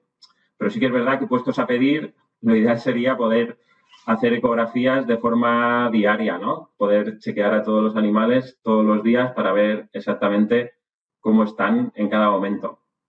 Pero bueno, es por esto que tenemos la monitorización, bueno, que es la única forma que yo conozco así bastante fiable de tener información las 24 horas del día, qué hace el animal en cada minuto y los 365 días del año, ¿vale? Consideramos que es un campo que puede ofrecer muchas herramientas, tanto al ganadero como a los veterinarios, como ahora veremos.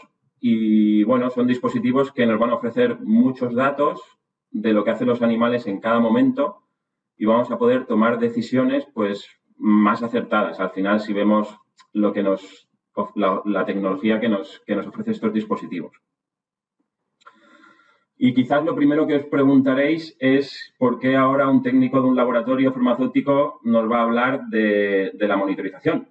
Pues la respuesta a esta pregunta es que MSD Animal Health hace unos años compró el negocio de Alflex Livestock Intelligence, que es una empresa pues con más de 7 décadas de historia, una empresa líder en identificación animal. Muchos seguro que ya sabéis los portales de identificación que suelen haber en las granjas suelen ser de Alflex. Tenemos muchos animales con identificación animal, identificación electrónica, es líder en monitorización y trazabilidad, ¿vale? Por lo tanto, ahora los técnicos de MSD pues también nos hemos tenido que especializar un poco en la monitorización de animales y nada, pues Alflex, una breve introducción, es el líder mundial indiscutible en la identificación animal, en monitorización animal y también en lo que se llama Smart Data Solutions.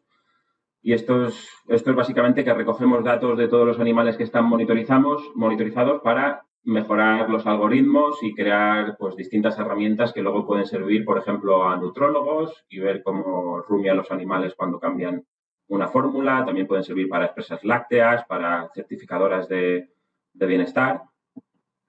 Y bueno, Alflex tiene más de 500 millones de animales identificados cada año. Tenemos alrededor de 6 millones de vacas monitorizadas que nos permiten, pues, eso que hemos dicho, mejorar los algoritmos. Y bueno, también, pues, tenemos esto que contamos con 1 millón de vacas en nuestro sistema de Smart Data Solutions. Por lo tanto, MSD Animal Health, Alflex y SCR se han unido un poco para formar lo que se conoce como MSD Animal Health Intelligence. Y por eso ahora os voy a hablar brevemente de en qué consiste la monitorización, cómo se hace y qué herramientas nos puede aportar, sobre todo a nivel de recría, pero también a la hora de inseminar pronto a las terneras y también vamos a ver brevemente vacas en producción que nos aporta la monitorización ya súper al final, muy brevemente. Aquí podemos ver que contamos con soluciones pues, para identificación de animales, tanto visual como electrónica. SCR también es una empresa muy potente en salas de ordeño. Y bueno, pues para monitorizar los animales podemos usar los collares, como este que veis aquí en la foto, o los crotales, que es lo que tenemos que poner en caso de querer monitorizar las novillas, ¿vale? Cada vez vemos más salas de ordeño en España, se están empezando a instalar cada vez más salas de SCR. Pero bueno, esto no es el tema de esta charla. Vamos a hablar sobre todo de la monitorización en las terneritas. También, bueno, pues MSD yo creo que ya lo conocéis, una empresa farmacéutica que tiene productos tan famosos como el Finadine, el antiinflamatorio, que lleva muchos años de experiencia en el sector. Vale, antes de nada vamos a ver cómo se monitorizan los animales.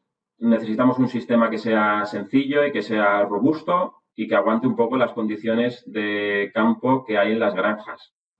Como veis, contamos con una antena que cubre 500 metros de largo y 200 metros de ancho y esto pues, nos va a permitir poder monitorizar la gran mayoría de granjas de España. Quizás en Lleida, pues en alguna granja harían falta poner dos antenas o incluso 3, dependiendo un poco del tamaño de la granja. Pero bueno, esta antena básicamente lo que hace es recibe los datos recogidos por los dispositivos que están en los animales y estos dispositivos lo que hacen es que recogen los movimientos que hace el animal y los traduce en comportamientos y bueno, la antena se encarga de procesar esos comportamientos para darnos alertas y por lo tanto, pues yo creo que es algo bastante sencillo de instalar. Incluso vamos a tener que hacer alguna instalación los técnicos también y tampoco es que seamos expertos en electrónica, pero bueno, es algo muy sencillo que le llaman plug and play, que simplemente lo enchufas y ya funciona, muy sencillo de instalar. También es importante saber que los animales que tienen estos dispositivos, pues si salen a pastar, como puede ser, por ejemplo, en el norte de Lleida o en el Pirineo, no vamos a perder tampoco datos si salen a pastar y dejan de estar en ese rango, en esa forma de huevo que tiene esta antena. Si salen a pastar y no los detectamos por un periodo de tiempo, luego cuando vuelvan a estar al alcance de la antena, pues es decir, los dispositivos tienen memoria, ¿vale? Recogen cada minuto lo que hace el animal y lo guardan, por lo que si salen a pastar y no están en contacto con la antena, no pasa nada porque una vez esté en contacto con la antena se descarga la información y nos envía alertas de lo que ha hecho el animal mientras está pastando sin ningún problema. El ganadero puede elegir también entre qué dispositivo emplear. Como he dicho, tenemos los collares o los crotales. Ahora acabamos de sacar al mercado un crotal que tiene una luz LED que nos permite identificar al animal de forma bastante rápida en la nave. También hay que ver si la luz LED es bastante potente como para ver los animales en la boira, en una nave, porque a mí me costaba mucho buscar vacas con la boira. Nunca había visto la boira que tenéis allí. Pero bueno, que hay que ver si esa luz LED es tan potente como para enfrentarse a la niebla y la boira que tenéis allí. Vale, ambos dispositivos funcionan de la misma manera. Tienen un acelerómetro que, bueno, mide los movimientos. Es un acelerómetro bastante similar al que tenemos en nuestros móviles. Y este acelerómetro, por lo tanto, pues nos va a permitir monitorizar una ternera recién nacida. Mide los movimientos que hace el animal y los traduce mediante algoritmos, los traduce en comportamientos y, bueno, pues va a detectar si, por ejemplo, una vaca está andando, si está corriendo o si hace una monta, si está rumiando. También nos permite distinguir si el animal está comiendo, pues si está jadeando, también es algo bastante a tener en cuenta porque estos dispositivos nos permiten detectar el jadeo y, por tanto, cuando tenemos un porcentaje alto de vacas jadeando en una nave, pues vamos a ser capaces de ver si hay estrés por calor o si los sistemas de mitigación del calor que tenemos están funcionando, ¿vale? Pero bueno, que sepáis eso, el acelerómetro recoge el movimiento y mediante algoritmos son comportamientos que, bueno, al final lo que nos dan son alertas tan importantes como una bajada en la rumia, una conducta de celo o estrés por calor, ¿vale? Y también es importante saber que siempre es el mismo dispositivo el que toma los datos, por lo que no dependemos tanto de la mano de obra que hay en la granja y un poco de la variabilidad que tenemos entre unos operarios y otros. Siempre tenemos el mismo dispositivo midiendo los comportamientos de los animales, por lo tanto los datos son bastante más objetivos. También estamos viendo un poco una reconversión del sector de vacuno de leche en España y estamos viendo que cada vez hay menos granjas, cada vez las granjas son más grandes y un poco los veterinarios estamos cada vez un poco más orientados hacia la gestión de la granja y con la monitorización lo que intentamos hacer es volver a monitorizar al individuo porque al final cada animal es una unidad de producción distinta y tiene diferentes necesidades respecto a sus compañeras. Sí que es verdad que un poco el rebaño es la suma de todos los individuos, pero cada vaca va a tener diferentes problemas en cada momento. La monitorización lo que nos va a vigilar es cada animal todo el tiempo, todos los días del año, y nos va a permitir determinar qué vaca necesita de atención y cuándo, ¿vale? Nos la marca y de esta forma pues el ganadero puede ahorrar su tiempo y no vigilar animales que están bien.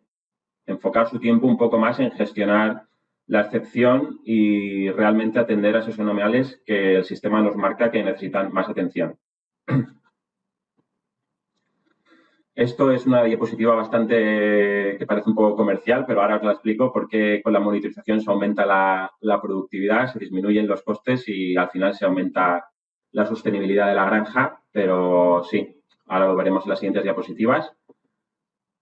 Los beneficios para los ganaderos, pues vemos que hay un incremento en la productividad, ¿vale? Los animales estarán más saludables, tendremos mejores indicadores de repro, tendremos más partos, tendremos más leche, tenemos mejor ganancia media diaria. Vamos a tener también, en caso de monitorizar a los animales, tendremos una reducción en costes porque principalmente no necesitaremos tanta mano de obra o podemos reorientar esa mano de obra a otras actividades de la granja. Tendremos menor morbilidad, menor mortalidad, sobre todo debido a las alertas tempranas de salud que ahora veremos. Vamos a tener una reducción en la tasa de eliminación y reposición y al final lo que hacemos es una optimización de costes y ya sabéis que, por ejemplo, el coste más alto que hay en las granjas suele ser la alimentación, pues con los datos que nos da el sistema de rumia o de ingesta, pues al final son datos muy transversales y que nos permiten tomar buenas decisiones a la hora de optimizar los costes de alimentación. Todo esto nos va a dar una mejor sostenibilidad del negocio, con mayor calidad de vida para el ganadero. El ganadero va a estar más tranquilo porque va a saber que todo está controlado en todo momento. Tenemos también indicadores de bienestar animal, que cada vez es una demanda más importante entre los consumidores. Vamos a detectar antes a los enfermos. Y bueno, todo esto al final puede hacer el negocio un poco más atractivo para las nuevas generaciones, asegurando un gran problema que tenemos en las granjas actualmente, que es el relevo generacional, ¿vale? Quizás es más fácil darle la granja monitorizada a tu hijo que si no la tienes monitorizada. O esto es lo que pensamos. Para los veterinarios, la monitorización pues también nos puede aportar mucho, ya que podemos contar con datos tan importantes como la actividad, la rumia, la ingesta o el jadeo. Sí que es verdad que estos sistemas de monitorización de Alflex son los únicos capaces de detectar el jadeo, ¿vale? Capaces de detectar el jadeo. Los otros sistemas no tienen algoritmos para detectar el jadeo y el estrés por calor. Son sistemas muy útiles para el veterinario clínico, el nutrólogo o el asesor de la granja, ¿vale? De esta forma podemos tener informes, alertas de distintos campos, como podría ser alertas de reproducción, de salud, de alertas relacionadas con bienestar animal, informes al final que nos sirven para valorar la nutrición de la granja. Vamos a ver si tenemos estrés por calor o si los sistemas de mitigación de calor están funcionando. También vemos rutinas de grupo y la verdad que es un campo muy amplio y quedaría para una charla también muy profunda, pero hoy vamos a centrarnos en lo que es la recría principalmente y qué nos aportan estos dispositivos para la recría. Se está poniendo muy de moda en granjas de vacuno de leche. Ya se ha visto que el retorno de la inversión es muy rápido, como veremos. Y bueno, sí que hay países que lo tienen muy interiorizado, como Israel, ya llevan bastantes años monitorizando a sus vacas. Pero bueno, nosotros pues cada vez vemos que hay más interés en los clientes en empezar a instalar estos sistemas. También tenemos algoritmos para monitorizar vacas de carne, ¿vale? Que el comportamiento es bastante distinto al de la vaca de leche. Pues con estos sistemas también se puede monitorizar la vaca de carne. Y como he comentado antes, al contar con un crotal tan ligero, de tan solo 24 gramos, pues vamos a poder monitorizar la recría de la granja, que es lo que voy a hablar en las siguientes diapositivas. Alflex, al final, al tener tantos años en experiencia en identificación y en monitorización, pues ha sido capaz de desarrollar este crotal y de desarrollar algoritmos también que nos permiten monitorizar a la recría. Y bueno, con un poco en lo que nos ha explicado Laura también, como bien sabemos, la ternera es un animal muy susceptible, el animal más susceptible de la granja, con los índices más altos de mortalidad y morbilidad. Y sabemos que los gastos en recría son uno de los gastos más importantes en las granjas. Por lo tanto, tenemos que intentar reducir esas pérdidas que nos da la recría, ¿vale? En muchas granjas necesitamos más datos que nos permiten saber dónde estamos y saber, por ejemplo, pues el porcentaje de bajas que tenemos en recría o la principal causa de baja. Ya hemos visto antes, como veis en esta gráfica, es la misma que he puesto antes, que solo mediante la inspección visual o fijándonos en el comportamiento no somos capaces de detectar a los animales enfermos, ¿vale? Esto es el mismo gráfico que he puesto antes. El algoritmo pues, está diseñado para monitorizar animales de 0 a 6 meses y, como ya os he comentado, mediante el uso de un crotal auricular muy ligero, que veis aquí, el de la derecha sería el que tiene la luz LED. Sí que es un crotal que tiene 5 años de batería, por lo que nos va a permitir monitorizar a los animales durante, pues desde que se lo pones hasta pues, prácticamente casi toda la vida productiva o toda la vida productiva. Y bueno, sí que necesitamos que sean terneras que estén alojadas individualmente que sean alimentadas con tetina y que el postdestete se haga en grupos, ¿vale? ¿Cuáles son las ventajas de monitorizar a la recría? Pues tenemos un sistema que está al final las 24 horas del día, los 365 días del año, y nos va a hacer un diagnóstico precoz de la enfermedad. O sea, evitamos un poco la dependencia del personal. También en muchas granjas vemos que el personal destinado a la recría pues a veces no es el más calificado tampoco, y podemos ver otra herramienta que nos ofrece esta tecnología es ver si un tratamiento que aplicamos funciona, ¿vale? Vais a ver que animales que bajan la rumia, les pones un tratamiento y si el tratamiento funciona, el tratamiento que hayas hecho, pues al final el animal te responde pues aumentando la rumia al poco tiempo, a las pocas horas, ¿vale? Por lo tanto, podemos evaluar un poco si los tratamientos que hacemos son eficaces o no. Al final detectamos antes la enfermedad, necesitamos menos días de tratamiento y vamos a reducir el porcentaje de bajas en recría y maximizar la productividad y el valor de la ternera. Aquí vemos un ejemplo de cómo funciona la monitorización. Nos va a dar un índice de salud de la novilla. De cada novilla nos da un índice de salud, que esto significa cómo de sana está esa novilla.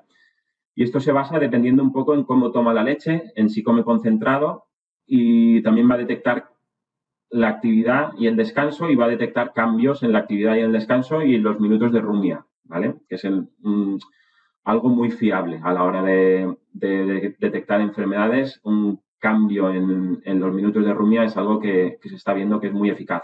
También lo comentaremos al final.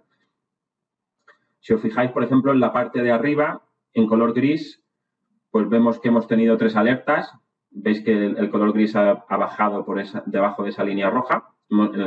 Hemos tenido 2 episodios de diarrea y más adelante una neumonía.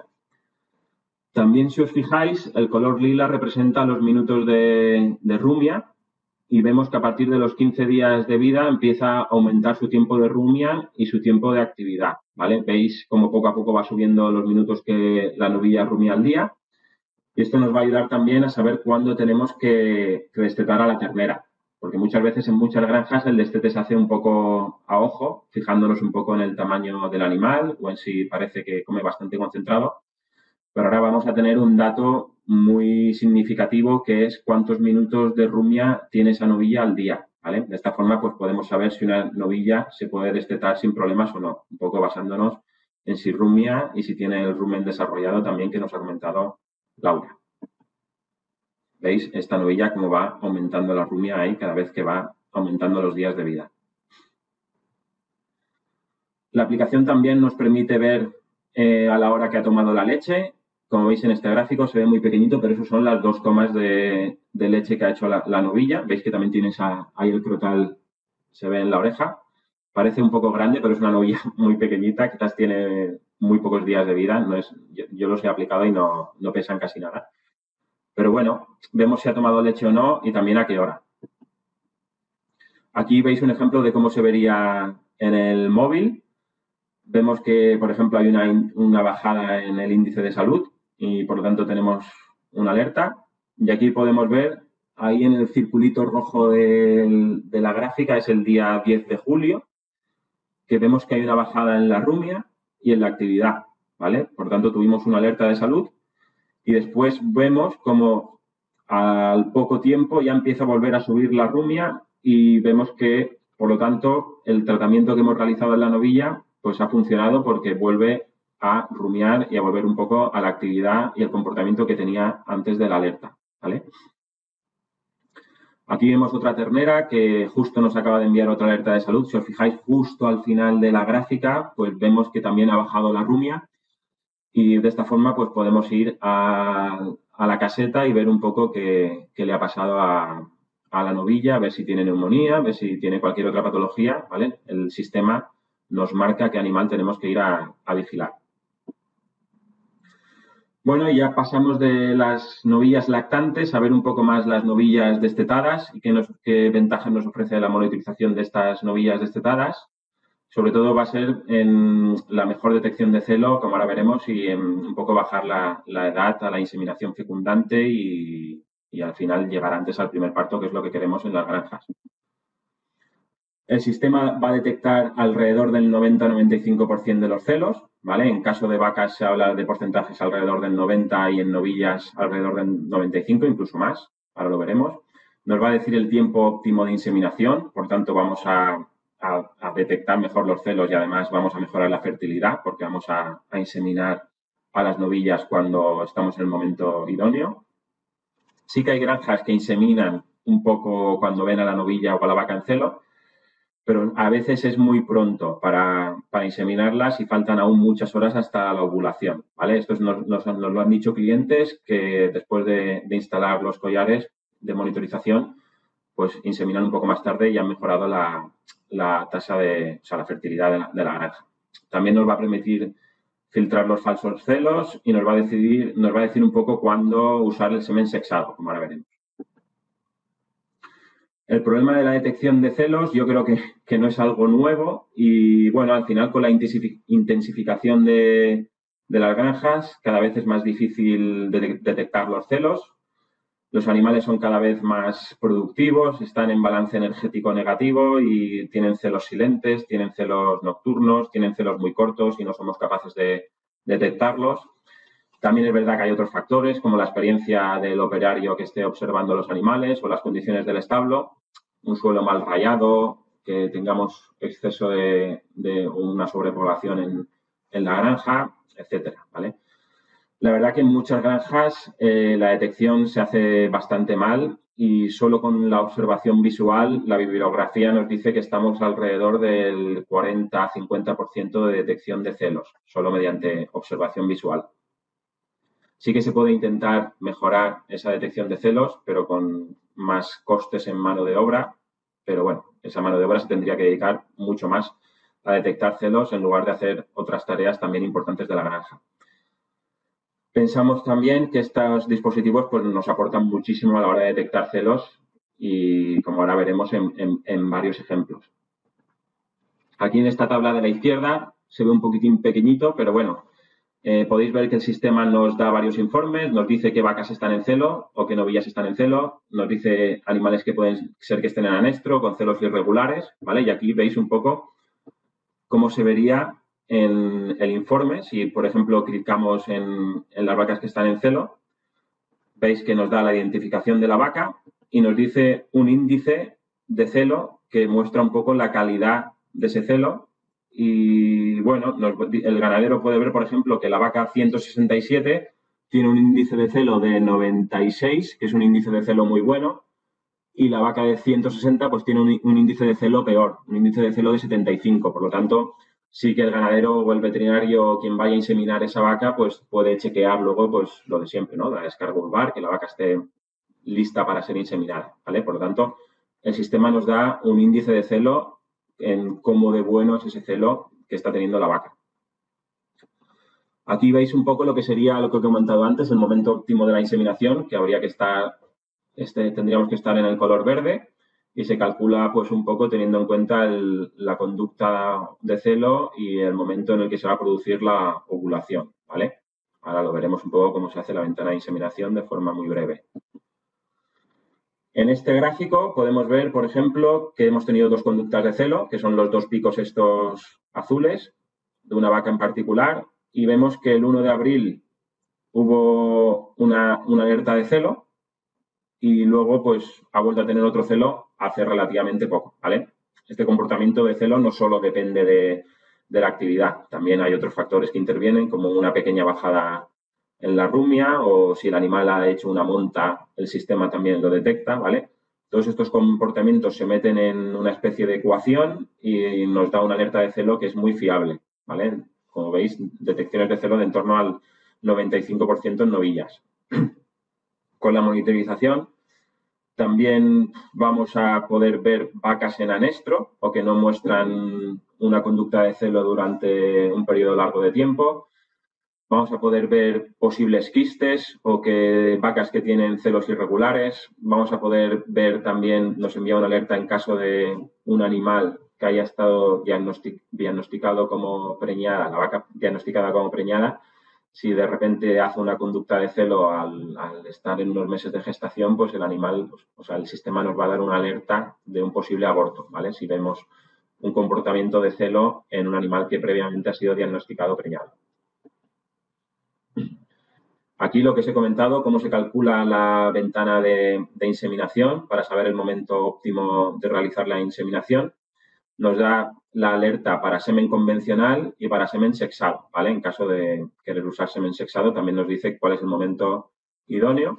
Y esto pues, se basa básicamente en el comportamiento de celo y sí que se ha establecido que más o menos alrededor de unas 26-30 horas más tarde de llegar al pico de comportamiento de celo es el momento de la ovulación, ¿vale? Que es el momento al que tenemos que intentar acercarnos cuando hacemos la inseminación. Yo creo que al final nuestro objetivo en las granjas a la hora de trabajar en reproducción es, pues, aquí estos dos ejemplos yo creo que son muy didácticos y es muy fácil de ver.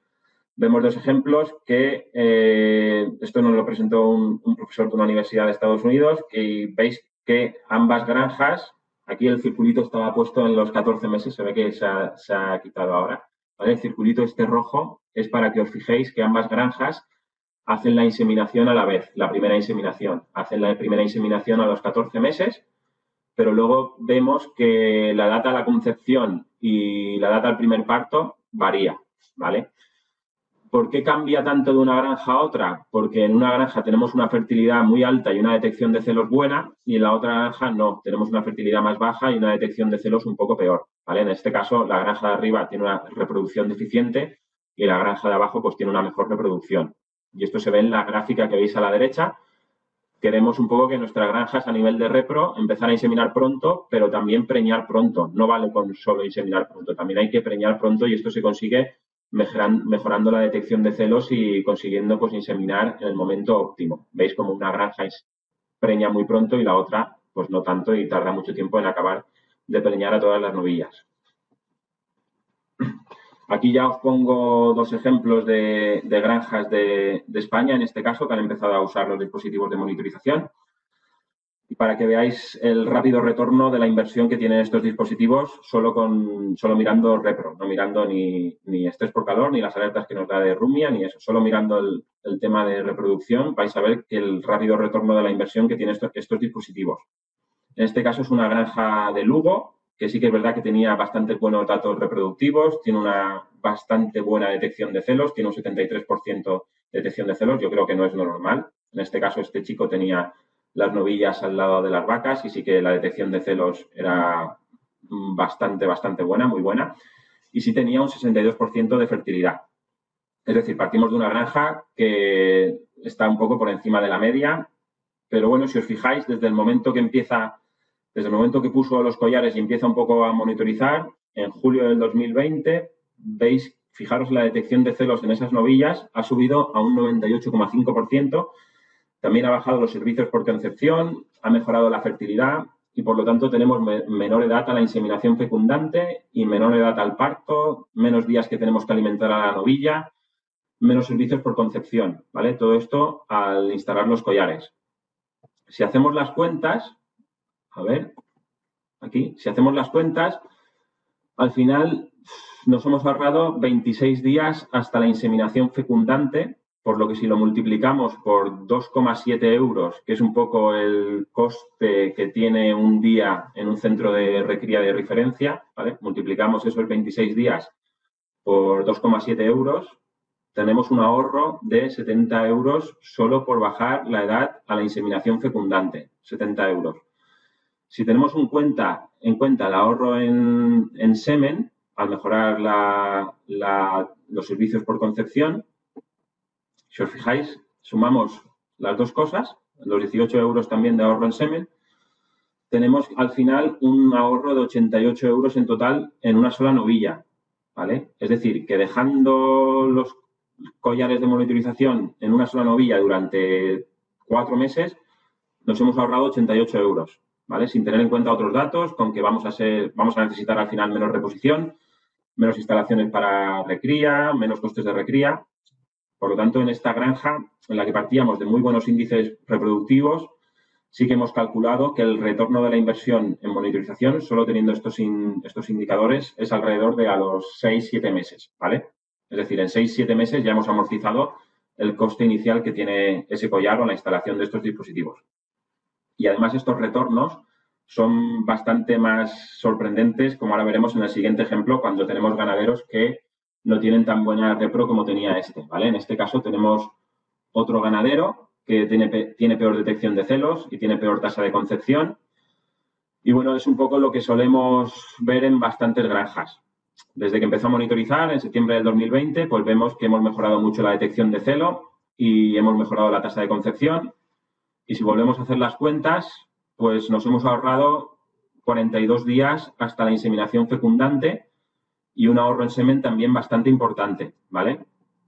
Por lo que solo teniendo en cuenta estos parámetros, tenemos un ahorro de 135 euros por novilla.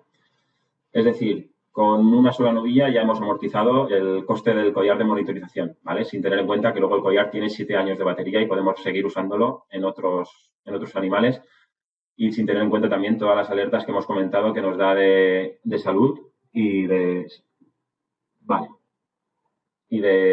estrés por calor. Por lo que respecta a la salud, voy a ser muy rápido ya porque se nos va a ir el tiempo.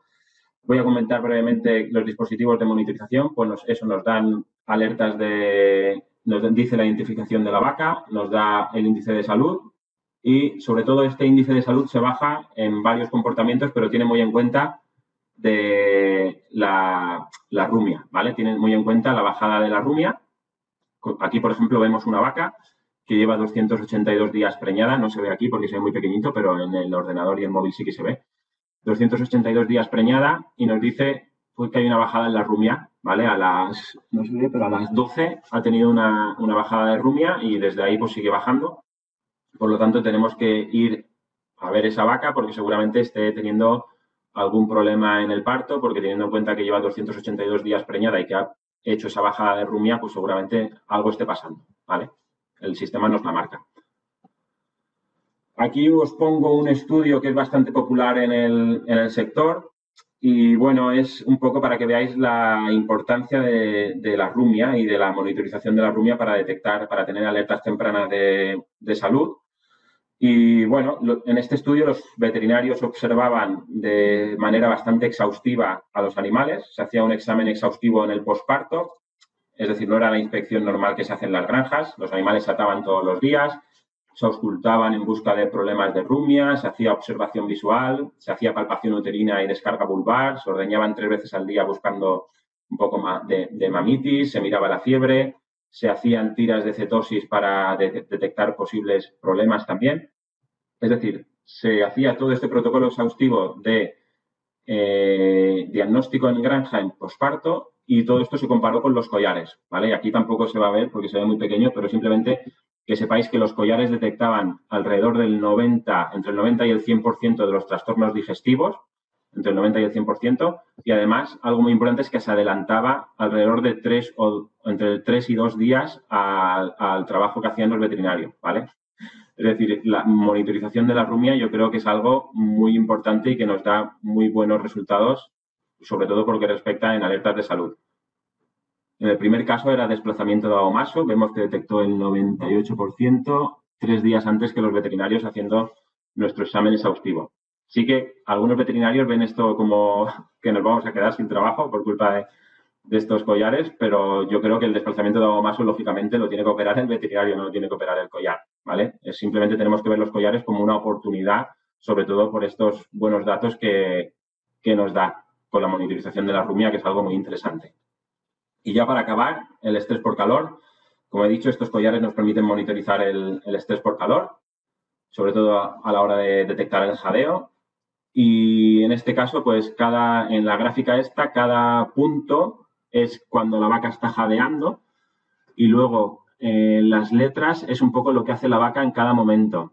La R mayúscula, por ejemplo, es que está rumiando, la R minúscula es que está descansando y, bueno, aquí veis en este momento esta línea negra es cuando se activan los sistemas de enfriamiento de la granja, ¿vale? Veis que se activan los sistemas de enfriamiento de la granja, desaparecen los puntos negros, que es el jadeo, y la vaca pues empieza a rumiar, a descansar y cambia totalmente la gráfica una vez activamos los sistemas de enfriamiento, por lo tanto podemos ver que funcionan perfectamente. Aquí es otra gráfica que vemos un poco la relación entre la temperatura vaginal y la proporción de animales que están jadeando, ¿vale? Se ha establecido y se ha publicado ya que hay una relación bastante importante entre la temperatura vaginal y el porcentaje de animales que jadean en la granja. Y aquí veis, por ejemplo, también cómo se activan los sistemas de enfriamiento y baja la temperatura vaginal y también el porcentaje de vacas que están jadeando. Aquí veis, pues nada, la parte roja es cuando hay estrés por calor, cuando hay jadeo, ¿vale? Cuando hay un porcentaje alto de vacas jadeando. Veis que en verano, principio de otoño y final de primavera tenemos estrés por calor y por lo tanto tenemos que tomar alguna decisión y ver qué podemos hacer para mejorar los datos de estas granjas.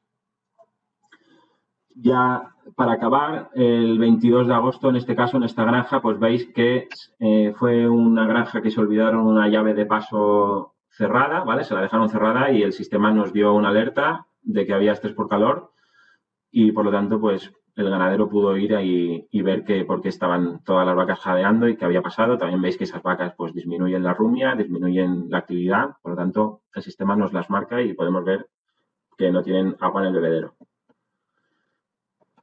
Vale, ya como conclusiones, pues hemos visto las repercusiones que tiene la neumonía en la recría y nada, hemos visto cómo diagnosticamos, hemos visto un poco lo que hacemos actualmente en las granjas y las herramientas que nos puede, o lo bueno que tiene contar con sistemas de ecografía pulmonar y de monitorización, sobre todo a la hora del diagnóstico precoz de las enfermedades, ¿vale? Y nada, desde MSD, pues sabéis que contáis con nosotros tenemos un equipo técnico bastante amplio en la zona de Cataluña además y para cualquier visita que creáis conveniente de formación o visitar a cualquier ganadero o lo que haga falta, pues aquí estamos. Esto es algo también a tener en cuenta el equipo técnico que respalda un poco tanto la ecografía pulmonar como la monitorización de la recría y de las vacas en producción, ¿vale? Y nada, espero que os haya gustado la presentación. Y cualquier pregunta, pues aquí nos quedamos. Tenemos un tiempecillo, ¿no? Para preguntas.